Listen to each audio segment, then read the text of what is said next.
رمضان کی ایک رات جب آسمان سے اتنے فرشتے اترتے ہیں کہ زمین پر جگہ کم پڑ جاتی ہے۔ ایک ایسی رات جس میں ایک سجدہ 83 سال کی عبادت پر بھاری ہے، مگر افسوس ہزاروں مسلمان اس رات کو سوتے گزار دیتے ہیں۔ کیا آپ جانتے ہیں کہ اس رات میں کیا ہوتا ہے؟ کیا آپ کو پتا ہے کہ یہ رات کیوں دی گئی؟ آج ہم آپ کو اس رات کے راز بتائیں گے جسے پانے کے لیے صحابہ تڑپ گئے تھے، جسے سن کر ان کی آنکھیں بھر آئی تھیں، اور جس کے بارے میں اللہ نے پوری ایک سورہ نازل فرما دی۔ یہ کہانی ہے اس رات کی جو ایک بار ہاتھ سے نکل جائے تو پھر پورا سال انتظار کرنا پڑتا ہے۔ اس ویڈیو کو آخر تک دیکھیے گا، کیونکہ آخر میں وہ دعا بتائیں گے جو نبی کریم صلی اللہ علیہ وسلم نے حضرت عائشہ رضی اللہ عنہا کو سکھائی تھی۔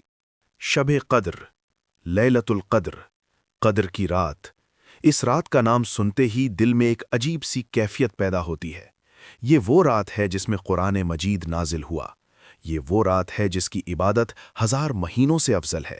یہ وہ رات ہے جس کا انتظار فرشتے بھی کرتے ہیں۔ مگر سوال یہ ہے کہ اللہ نے یہ رات امت محمدی کو کیوں دی؟ اس کا جواب سن کر آپ کی آنکھیں نم ہو جائیں گی، اور آپ کو یقین ہو جائے گا کہ اللہ نے اس امت پر کتنا بڑا احسان فرمایا ہے۔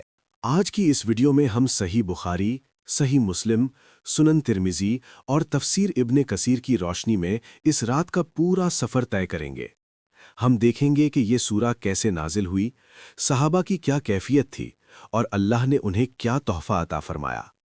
چلیے وقت کے دریچوں میں جھانکتے ہیں اور پہنچتے ہیں اس محفل میں جہاں یہ سب شروع ہوا۔ مدینہ منورہ، مسجد نبوی کا صحن۔ شام کا وقت ہے، سورج ڈھل چکا ہے اور آسمان پر ستارے چمکنے لگے ہیں۔ مسجد میں سکون ہے۔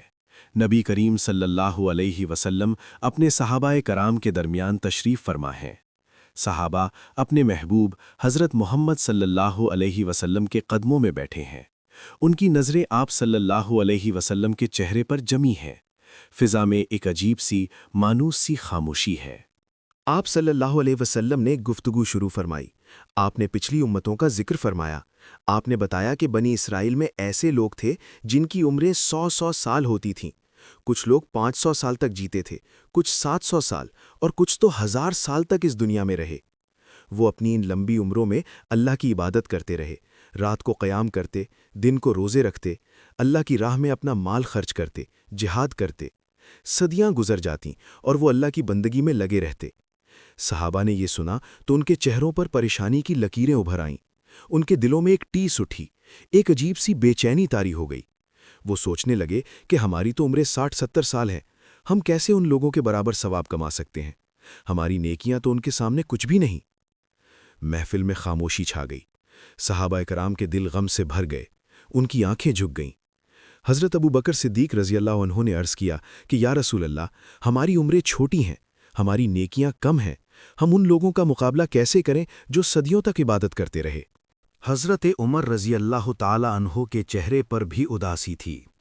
صحابہ کرام محسوس کر رہے تھے کہ وہ پچھلی امتوں سے پیچھے رہ جائیں گے، ان کے ثواب کا ترازو ہلکا رہ جائے گا۔ وہ قیامت کے دن ان لوگوں کے سامنے کیسے کھڑے ہوں گے جنہوں نے 100 سال عبادت کی؟ یہ فکر انہیں ستانے لگی، یہ غم ان کے دلوں پر بوجھ بن گیا، مگر وہ نہیں جانتے تھے کہ اللہ تعالیٰ ان کی اس فکر کو دور کرنے والا ہے۔ اللہ اپنے محبوب کی امت کو ایسا تحفہ دینے والا ہے جو پچھلی کسی امت کو نہیں ملا۔ اچانک فضا بدل گئی، ہوا میں ایک خوشبو پھیل گئی، ایک نور کا جھونکا آیا۔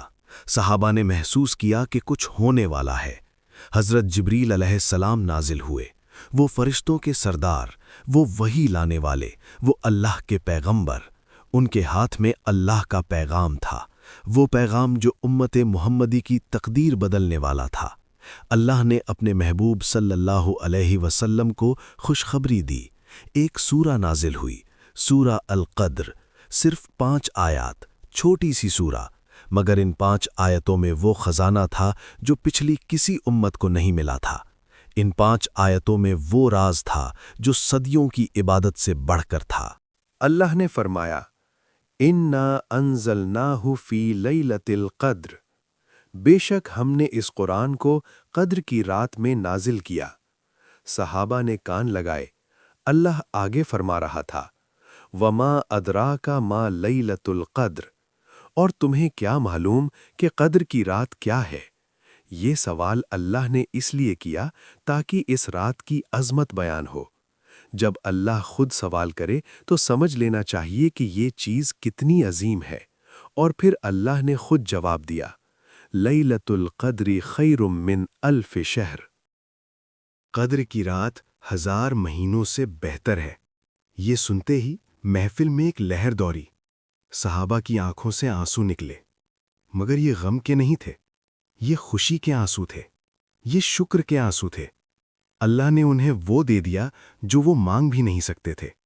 ذرا اس حساب کو سمجھیے، 1000 مہینے یعنی 83 سال اور 4 مہینے۔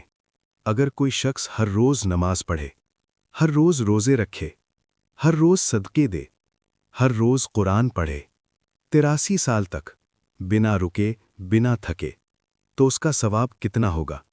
مگر اللہ فرما رہا ہے کہ شب قدر کی ایک رات اس سے بھی افضل ہے۔ یعنی اگر آپ اس ایک رات میں سچے دل سے عبادت کر لیں، سچے دل سے دعا مانگ لیں، سچے دل سے توبہ کر لیں، تو 83 سال کی محنت سے زیادہ ثواب مل سکتا ہے۔ یہ اللہ کی اپنی امت پر بے انتہا مہربانی ہے۔ یہ وہ تحفہ ہے جو صرف امت محمدی کو ملا، نہ پہلے کسی کو ملا، نہ بعد میں کسی کو ملے گا۔ اللہ نے فرمایا، تنزل الملائکۃ والروح فیہا بإذن ربہم من کل امر۔ اس رات فرشتے اور روح اپنے رب کے حکم سے نازل ہوتے ہیں، ہر کام کے ساتھ۔ روح سے مراد حضرت جبرائیل علیہ السلام ہے، وہ فرشتہ جو وحی لے کر آتا تھا، وہ فرشتہ جو قرآن لے کر آیا۔ اس رات وہ اپنے ساتھ فرشتوں کا ایسا لشکر لاتے ہیں کہ زمین فرشتوں سے بھر جاتی ہے۔ ہر طرف فرشتے ہی فرشتے، ہر گلی میں، ہر محلے میں، ہر گھر میں جہاں اللہ کا ذکر ہو رہا ہو۔ یہ فرشتے ہر اس جگہ جاتے ہیں جہاں نماز ہو رہی ہو، جہاں قرآن کی تلاوت ہو رہی ہو، جہاں کوئی بندہ سجدے میں گرا ہو، جہاں کوئی اپنے گناہوں پر رو رہا ہو۔ یہ فرشتے عبادت کرنے والوں پر رحمت کے پر پھیلاتے ہیں، یہ ان کے لیے دعائیں کرتے ہیں، یہ ان کے لیے مغفرت طلب کرتے ہیں۔ اللہ نے فرمایا، سلام ہی حتی مطلع الفجر۔ یہ رات ساری کی ساری سلامتی ہے فجر کے طلوع تک۔ اس رات شیطان بے بس ہو جاتا ہے، وہ کسی کو گمراہ نہیں کر سکتا۔ اس رات عذاب نہیں ہوتا، صرف رحمت ہوتی ہے۔ اس رات مشکلیں آسان ہوتی ہیں، اس رات دعائیں قبول ہوتی ہیں، اس رات تقدیریں بدل جاتی ہیں۔ مفسرین فرماتے ہیں کہ اس رات میں اگلے پورے سال کے فیصلے لکھے جاتے ہیں۔ کون پیدا ہوگا، کون مرے گا، کسے رزق ملے گا، کسے عزت ملے گی، یہ سب اس رات میں لکھا جاتا ہے۔ اس لیے اسے قدر کی رات کہتے ہیں، تقدیر کی رات۔ حضرت عائشہ رضی اللہ عنہا نے ایک دن نبی کریم صلی اللہ علیہ وسلم سے پوچھا۔ انہوں نے عرض کیا کہ یا رسول اللہ، اگر مجھے یہ رات مل جائے تو میں کیا کہوں، میں کیا دعا مانگوں؟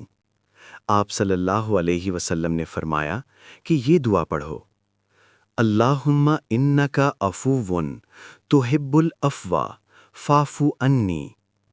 اے اللہ، تو معاف کرنے والا ہے، تو معافی کو پسند کرتا ہے، مجھے معاف کر دے۔ یہ دعا اتنی چھوٹی ہے مگر اس میں سب کچھ چھپا ہے۔ گناہوں کی معافی، مشکلوں کا حل، دنیا کی بھلائی، آخرت کی کامیابی۔ اس دعا میں وہ سب کچھ ہے جو ایک بندہ مانگ سکتا ہے۔ اس رات یہ دعا بار بار پڑھیں۔ صحابہ کرام جب رمضان کا آخری عشرہ آتا تو کمر کس لیتے۔ نبی کریم صلی اللہ علیہ وسلم رات بھر جاگتے، گھر والوں کو جگاتے، عبادت میں لگ جاتے۔ وہ اس رات کو کسی قیمت پر نہیں کھو سکتے تھے۔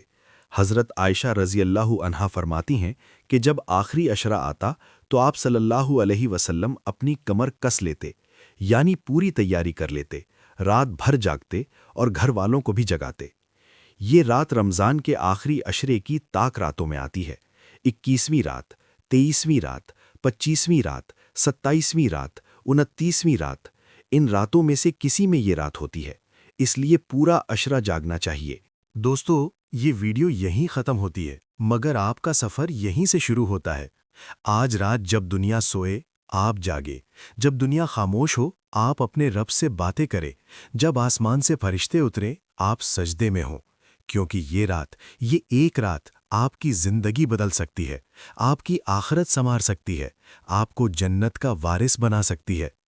اس رمضان فیصلہ کیجئے، عہد کیجئے، آخری عشرے کی ہر طاق رات کو جاگیے، نماز پڑھیے، قرآن سنیے، دعا مانگیے، اپنے گناہوں پر روئیے، اپنے رب کے سامنے جھکیے، توبہ کیجئے، معافی مانگیے۔